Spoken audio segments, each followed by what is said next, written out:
ہمارے گھر میں ابھی بہت بڑی قیامت گزری تھی جس کو زیادہ وقت نہیں گزرا تھا۔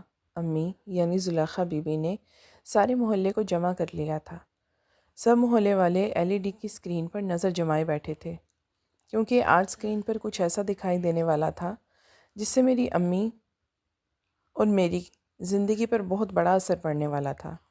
لیکن لوگ شاید اپنا ایمان تازہ کرنے آئے تھے۔ میرا نام احسان ہے اور میں کیمرے کا کام کرتا ہوں۔ میرے پاس جدید قسم کے کیمرے تھے۔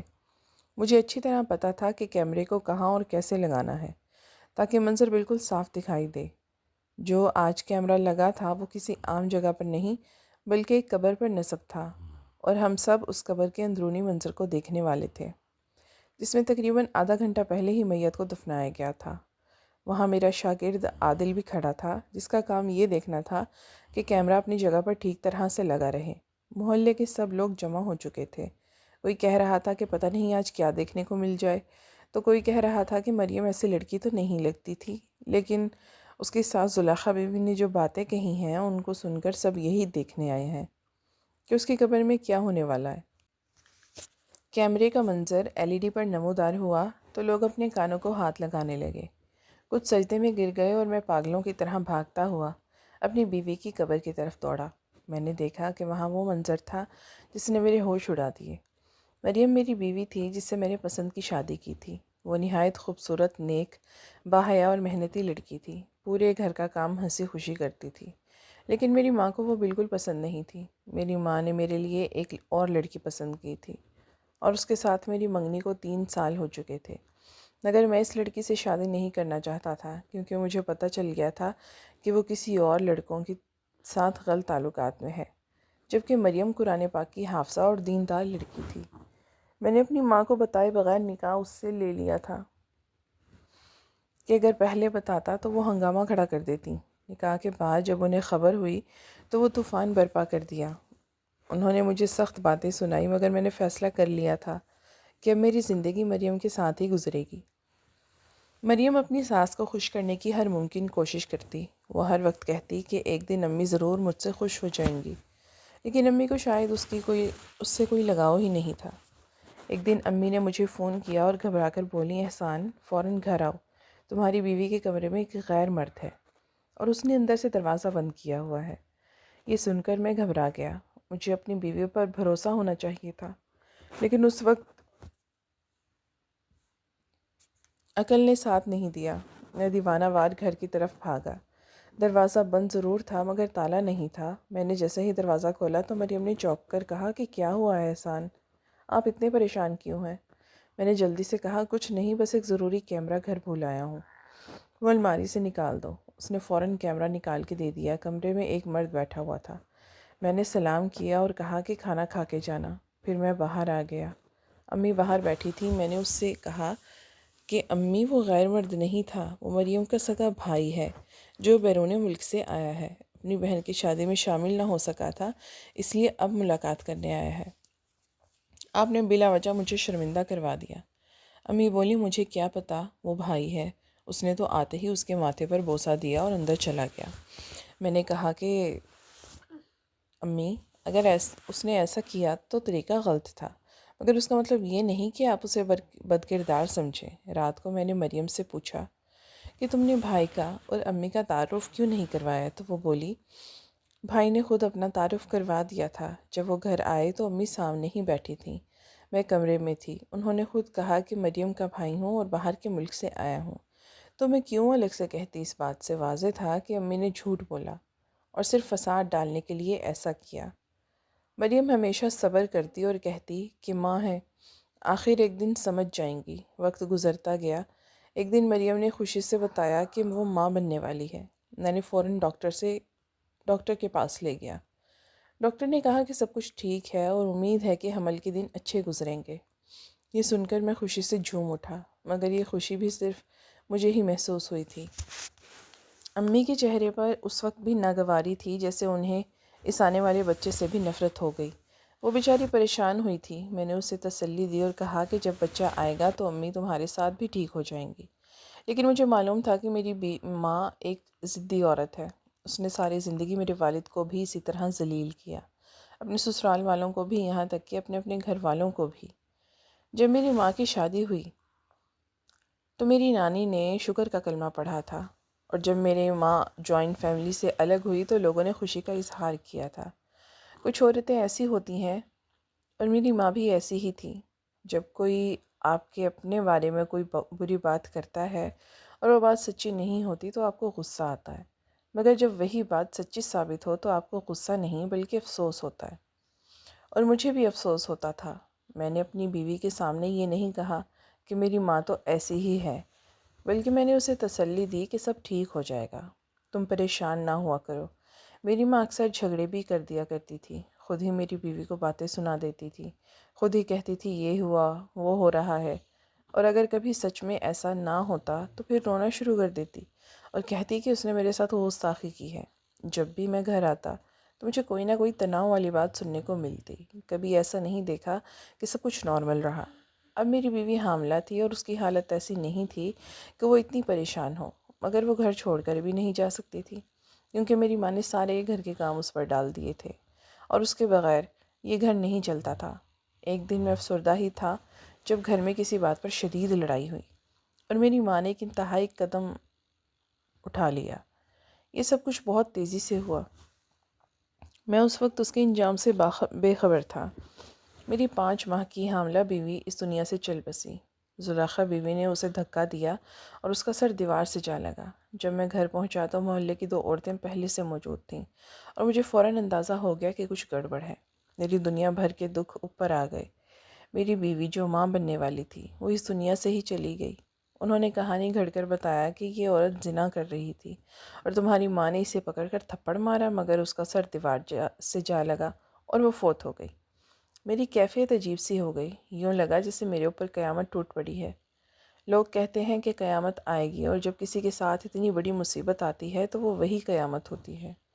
میری اولاد بھی اس دنیا میں آنے والی تھی، اور میری بیوی بھی، جسے میں نے محبت سے لیا تھا۔ میں نے اپنی ماں سے سختی سے لڑائی شروع کر دی اور کہا ایسا نہیں ہو سکتا، میری بیوی بد کردار نہیں تھی، آپ نے ایسا نہیں کرنا چاہیے تھا۔ آپ نے کیوں دھکا دیا؟ زلیخا بیوی نے کہا۔ میں نے تیری بیوی کی جان لینے کا ارادہ نہیں کیا، حادثہ ہوا ہے، اور ہم نے اپنی آنکھوں سے دیکھا۔ وہ عورتیں بھی میرے ساتھ، میری ماں کے ساتھ تھیں، مگر وہ عورتیں بھی دراصل زلیخا بیوی کی اپنی دوست تھیں۔ میں نے کہا کہ میں قبول نہیں کرتا کہ میری بیوی بد کردار تھی۔ زلیخا بیوی نے کہا کہ اگر اسلام میں کوئی کسی کی جان لے لے یا جھوٹ بولے یا چوری کرے تو اسے بھی سزا ملتی ہے، مگر زنا پر سب سے بڑی سزا دی جاتی ہے۔ تیری بیوی نے زنا کیا ہے، اور اس لیے اس کا حساب آج ہی رات سے شروع ہو جائے گا۔ اگر تجھے میری بات پر یقین نہیں ہے تو تم اس کی قبر میں کیمرہ لگا دو اور دیکھو کہ اس پر کس طرح کا عذاب آتا ہے۔ اس بیان کے بعد رشتہ دار بھی اکٹھے ہو گئے اور محلے میں یہ معاملہ پھیل گیا۔ زلیخا بیوی نے صاف کہا تھا کہ اس کے دھکا دینے کی وجہ سے وہ دنیا سے گئی ہے، اور اب اسے سزا ملنی چاہیے۔ اگر زلیخا بیوی یہ کہتی کہ میں نے جان بوجھ کر تیری بیوی کو مار دیا تو پھر بھی میں اس وقت بدلہ نہیں لے سکتا تھا، میں کسی کی جان نہیں لے سکتا تھا، مجھے بس افسوس تھا، مگر اگر ایسی بات کی جا رہی تھی تو انہیں ثبوت کے ساتھ ثابت کرنا ہوگا۔ میں نے کہا ٹھیک ہے، کیمرہ لگا دوں گا اور ہم سب دیکھیں گے کہ اس پر کیا ہوتا ہے۔ میرا دماغ گھوم رہا تھا، مگر میری ماں نے کہا نہیں، ہم ایسا کریں۔ اس وقت میرا دماغ کچھ بھی سنبھال نہیں پا رہا تھا۔ میں سوچ رہا تھا کہ میں جس بیوی کو صبح خوش آمدید کہہ کر چھوڑ کر گیا تھا وہ اس دنیا میں ہی نہیں۔ وہ مجھے 2 دن پہلے بتا رہی تھی کہ امی ہر روز مجھ سے لڑتی ہیں، جھگڑتی رہتی ہیں، شام تک میری طبیعت خراب ہو جاتی ہے تو وہ مجھ سے کہتی ہیں کہ مجھے کچھ دن کے لیے امی کے گھر چھوڑ دو۔ میں نے کہا کہ ہاں، میں تمہیں 1 ہفتے کے لیے چھوڑ آؤں گا، تم بس 1 ہفتے کا کھانا بنا کر فریج میں رکھ کر چلی جانا۔ مگر وہ کہتی تھی امی تازہ کھانا پسند کرتی ہیں، فریز کیا ہوا نہیں کھانا کھائیں گی۔ میں نے کہا میں تمہارے لیے باہر سے تازہ کھانا منگوا دوں گا یا خود بنا دوں گا تاکہ تم آرام کر سکو۔ وہ چاہتی تھی کہ میں صبح سے شام تک اپنے والدین کے ساتھ کچھ دن رہوں تاکہ وہ آرام کر سکے۔ وہ کہتی تھی تم مجھ سے پیار کرتے ہو نا؟ میں کہتا تھا بہت پیار کرتا ہوں، مگر میرے اور کوئی بہن بھائی نہیں، اس لیے میری ماں نے ساری زندگی ہمارے ساتھ ہی گزارنی ہے۔ مجھے بھی سمجھ آتی تھی کہ وہ میری ماں ہے، مگر میں کیا کہہ سکتا تھا؟ ہمیں ان کے ساتھ گزارا کرنا ہوگا۔ مریم کہتی تھی مجھے کوئی مسئلہ نہیں، وہ آپ کی ماں ہے، میں اسے یہ سوچ کر برداشت کر سکتی ہوں کہ وہ آپ کی جنت ہے اور یہی سوچ کے صبر بھی کر سکتی ہوں۔ مگر آخر کار حالات ایسے بنے کہ مریم ہم سے جدا ہو گئی اور میں رہ گیا صرف دکھ اور سوالات کے ساتھ۔ میں نے انصاف کی امید رکھی اور یہ امید تھی کہ حق اور سچ آخر کار سامنے آئیں گے۔ اور میں نے جب یہ بات سنی تو میں نے اپنی بیوی مریم کو گلے سے لگا لیا اور کہا کہ تم واقعی بہت اچھی ہو اور میں بہت خوش قسمت ہوں، لیکن آج میرے ساتھ کیا ہو گیا کہ میں بدقسمت بن گیا۔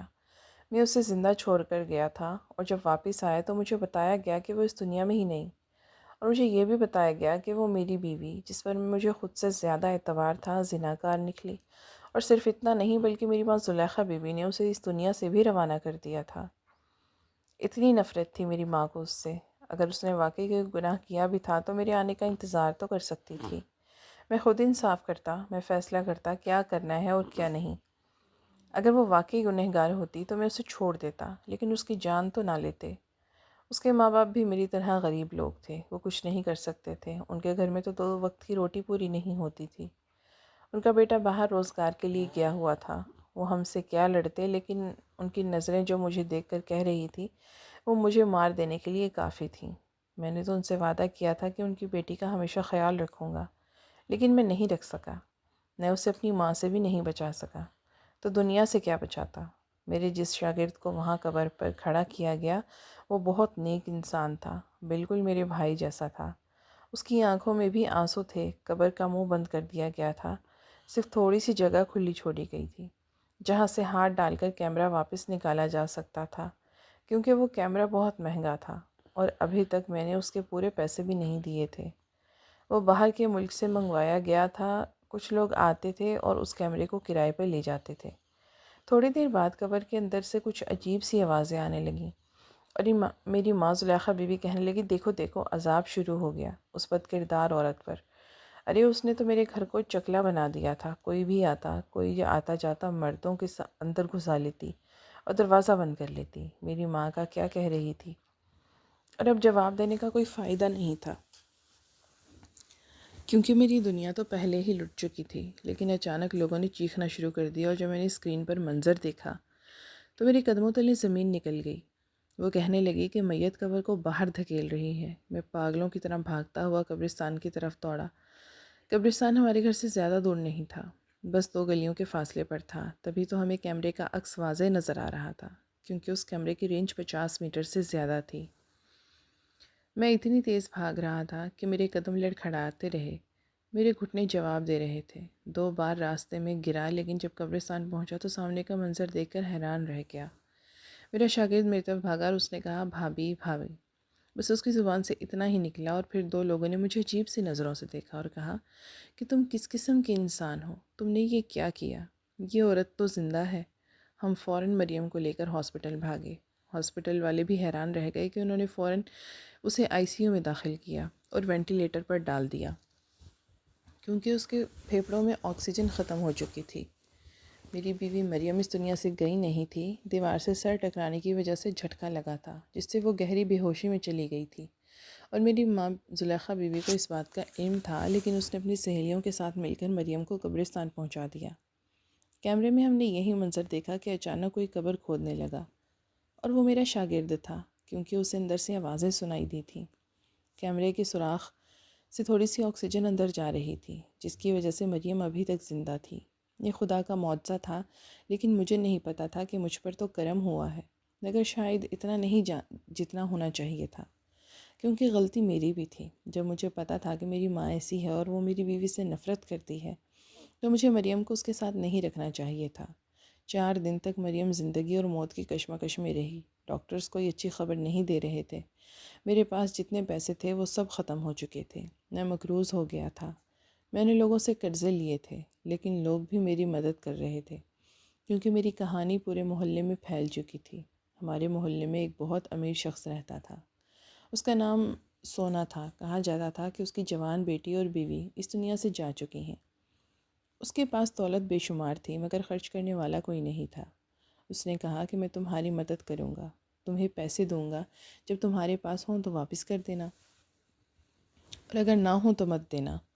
میرا بچہ تو اس دنیا سے جا چکا تھا۔ وہ معصوم اپنی ماں کے بدن میں ہی دنیا سے چلا گیا، کیونکہ اس حالت میں اس کی جان بچنا ممکن نہیں تھی۔ میرا ایک بہت بڑا نقصان ہو چکا تھا، لیکن میں اب اللہ سے یہی دعا مانگ رہا تھا کہ میری بیوی مریم کسی طرح بچ جائے اور مجھ پر کرم ہو جائے۔ میری ماں زلیخا بیوی کو سارے رشتہ دار اور محلے والے برا بھلا کہہ رہے تھے۔ وہ ابھی بھی یہی کہہ رہی تھی کہ میں نے کچھ نہیں کیا، میرا کوئی قصور نہیں، بس یہی اس کی زبان پر چل رہا تھا۔ 12 دن بعد میری بیوی مریم کو وینٹیلیٹر سے ہٹا دیا گیا، لیکن وہ ابھی بھی ICU میں تھی اور 1.5 مہینے بعد اسے کمرے میں منتقل کر دیا گیا۔ ڈاکٹرز نے کہا کہ وہ بولنے کے قابل نہیں ہے اور اسے مصنوعی پھیپھڑوں سے سانس لینا پڑے گا۔ اس کی حالت اب بھی بہت نازک تھی۔ وہ مجھے بس عجیب نظروں سے دیکھتی تھی۔ اس کی آنکھوں سے مسلسل آنسو بہہ رہے تھے۔ اس نے اشارے سے پوچھا، ہمارا بچہ؟ میں نے کہا، وہ اللہ کے پاس چلا گیا۔ یہ سن کر وہ اور زیادہ روئی، لیکن ڈاکٹر نے کہا کہ اس کے لیے رونا خطرناک ہے۔ ڈاکٹرز نے مجھے بتایا کہ اب وہ کبھی ماں بھی نہیں بن سکے گی، کبھی بھاری کام نہیں کر سکے گی، زیادہ سیڑھیاں نہیں چڑھ سکے گی اور صرف گھر کے اندر ہی چل سکے گی۔ اسے ساری زندگی سانس لینے کے لیے مصنوعی پھیپھڑے اور آکسیجن سلنڈر کا استعمال کرنا پڑے گا۔ اگر مستقبل میں کوئی جدید ٹیکنالوجی آئی تو شاید اس کی زندگی آسان ہو جائے، لیکن فی الحال اس کی زندگی بہت مشکل ہے۔ میں اپنی بیوی مریم کو لے کر گھر آیا۔ اس کے ساتھ کئی مشینیں آئیں۔ اب وہ انہی مشینوں کے سہارے زندہ رہنے والی تھی۔ میں پورے 35 لاکھ کا مقروض ہو چکا تھا۔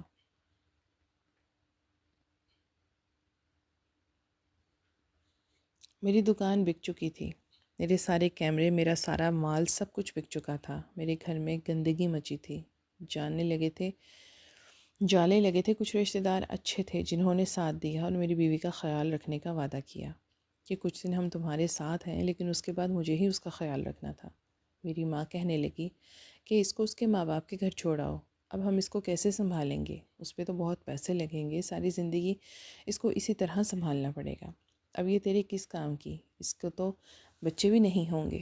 میں نے اپنی ماں سے کہا کہ میں اپنا سامان باندھیں، ہم کہیں جا رہے ہیں۔ میں نے کچھ دیر کے لیے اپنی بیوی کو ایک نرس اور اپنے سسر کے حوالے کیا اور اپنی ماں کو لے کر اپنے ماموں کے گھر پہنچا۔ میرے ماموں بہت امیر تھے اور ان کے گھر بہت سارے لوگ تھے۔ وہ جوائنٹ فیملی میں رہتے تھے۔ میں نے کہا کہ یہ آپ کی بہن ہے، اس کو آپ اپنے پاس رکھ لیں اور میرے حال پر رحم کریں۔ میری ماں حیران رہ گئی اور وہ لوگ بھی حیران رہ گئے۔ ان کو تو پتہ ہی نہیں تھا کیونکہ وہ دوسرے شہر میں رہتے تھے۔ میں نے ان کو سب کچھ بتایا اور اپنی ماں کو وہاں